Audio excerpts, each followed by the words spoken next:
menurut kamu memutar balikan. Bukan yang mengatakan kok saya yang muter balik. Tuhan yang mengatakan Ulangan 21 nomor 23, terkutuk orang yang dihukum Tuhan di atas tiang salib karena makan suap. Ulangan 27 nomor 25, terkutuklah orang yang makan suap untuk menyerahkan orang yang tidak berdosa, ya Yudas. Paulus datang, Galatia 3 nomor 13, terkutuklah orang yang mati di atas tiang salib. Siapa yang disalib? Yesus. Kenapa dia terkutuk? Kristen menyembah siapa? Menyembah orang yang di atas tiang salib. Bagaimana indikasi orang yang disalib?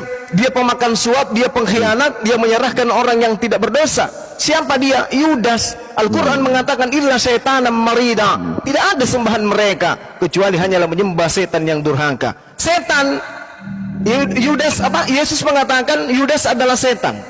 Durhaka karena makan suap dan menyerahkan orang yang tidak berdosa untuk dibunuh, maka dia dibunuh. Amsal 21 nomor 18, pengkhianat dipakai tebusan untuk orang yang jujur. Yesus jujur, Yudas pengkhianat. Berarti yang disalib adalah pengkhianat dan dia adalah pemakan suap, orang terkutuk. Berarti yang Anda sembah adalah orang yang terkutuk. Kutuk hanya untuk setan, bukan untuk orang yang beriman. Silakan. Yesus disalib bukan karena makan suap. Nah, berarti bukan Yesus itu. Ganti aja namanya Pak, Yudas.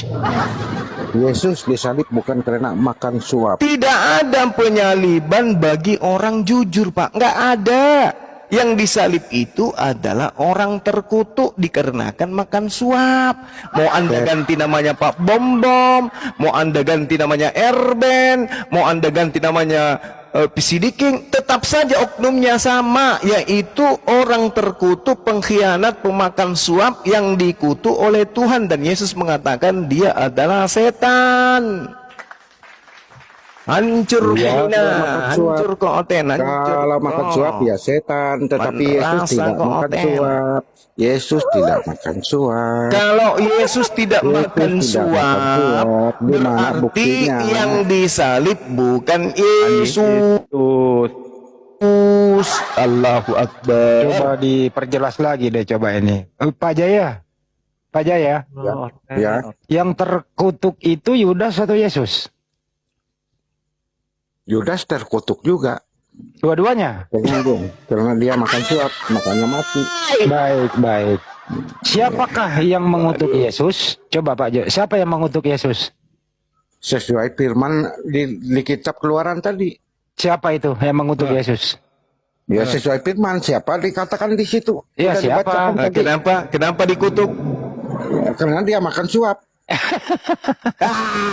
Kalau Yesus makan suap tidak? Yesus makan suap tidak?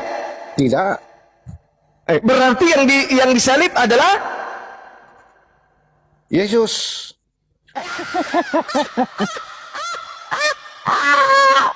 wa makaru wa makarallahu. Mereka membuat makar, mereka membuat tipuan, maka Allah membalas tipuan mereka. Sesungguhnya Allah adalah sebaik-baiknya pembalas tipu daya. Masya Allah. Siapa yang terkutuk? Yesus. Yudas. Siapa yang makan suap? Yudas. Siapa yang disalib? Yesus. Yukhadi'una Allah walladzina amanu wa ma yakhda'una illa anfusahum wa ma yash'urun. Sesungguhnya orang-orang kafir menipu Allah, ingin menipu Allah, ingin menipu orang-orang beriman. Sesungguhnya mereka hanya menipu diri mereka sendiri. Cobalah Pak, ayo kita renungkan. Masih ada sisa hari, 2 hari, 3 hari menjelang ajal. Cobalah Bapak renungkan. Apakah Bapak berada pada jalan yang benar? Saya berada di jalan yang lurus karena Yesus adalah jalan. Lurus Pak. Yakin Yesus Bapak jalan adalah jalan dan kebenaran. Siapa yang percaya kalau dia adalah jalan kebenaran dan oleh hidup yang kekal. Kalau Yesus adalah jalan kebenaran dan hidup, berarti Yesus ini orang yang benar. Betul?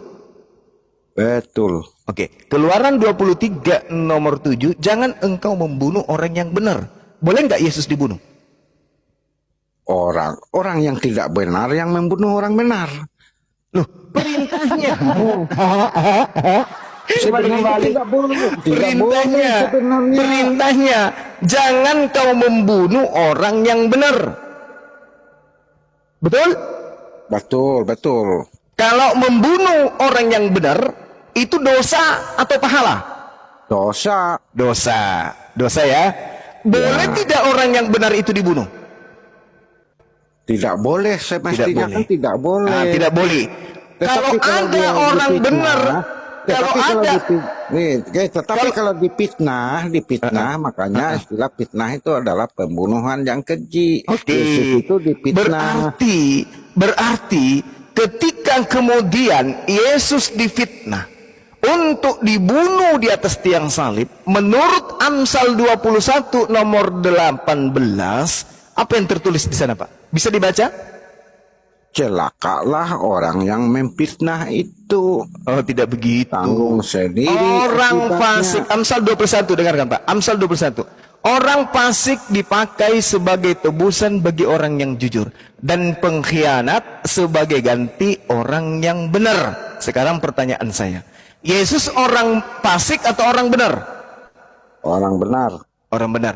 Ketika orang benar digiring untuk ke tiang salib, menurut Amsal 21 nomor 18, maka orang yang benar diganti oleh siapa? Apanya? Amsal 21 nomor 18, pengkhianat sebagai ganti orang yang jujur. Orang fasik dipakai sebagai tebusan bagi orang yang benar. Yesus benar atau tidak? Anda tadi mengatakan akulah jalan, akulah kebenaran, benar dan hidup. Benar, iya. Yesus orang benar atau bukan? Benar, orang Oke. benar. Ketika Yesus orang benar ini digiring ke tiang salib, menurut Amsal 21 nomor 18 diganti atau tidak? Tidak. Ya. Tidak diganti. Dalilnya Amsal 21 nomor 18, orang fasik dipakai sebagai tebusan bagi orang yang benar, dan pengkhianat sebagai ganti orang yang jujur. Siapa yang menggantikan orang benar di atas tiang salib?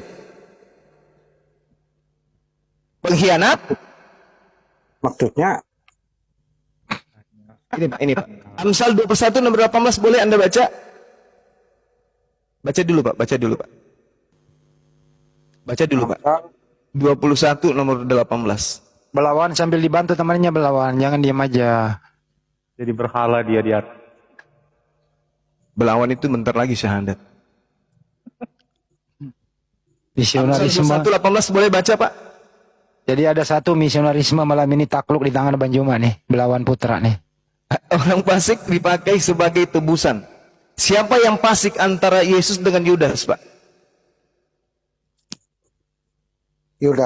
Yudas yang fasik. Pengkhianat sebagai ganti orang yang jujur. Siapa yang pengkhianat? Yudas atau Yesus? Yudas. Oke. Ketika Yesus jujur, ketika Yesus orang benar diantar ke penyaliban, siapa yang menggantikan posisinya berdasarkan Amsal 21? Tidak ada. Berarti dalil ini dicoret aja. Ini di sini. Ini di sini jelas. Tidak ada penggantinya. Fasik dipakai sebagai tebusan bagi orang benar, pengkhianat sebagai ganti orang yang jujur. Siapa yang menggantikan orang jujur tadi? Pengkhianat. Orang fasik, pengkhianat. Siapa yang mengkhianat antara Yesus atau Yudas? Yudas. Berarti yang menggantikan Yesus adalah? Tidak ada yang mengganti. Kalau masalah itu.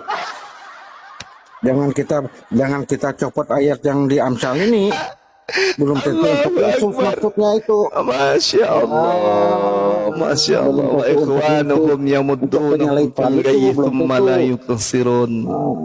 Subhanallah. Al-Quran betul-betul mengatakan summum bukmun umyum fahum la yarjud. Mereka punya mata membaca tapi tidak paham. Mereka punya telinga mendengar tapi tidak bisa menelaah. Mereka punya hati tapi buram hatinya sehingga tak ada cahaya kebenaran di dalam. Ini dalil Pak, udah dibacakan begitu apik, begitu sempurna, masih Anda pleset-plesetkan. Kenapa? Karena Anda adalah pengikutnya bom-bom.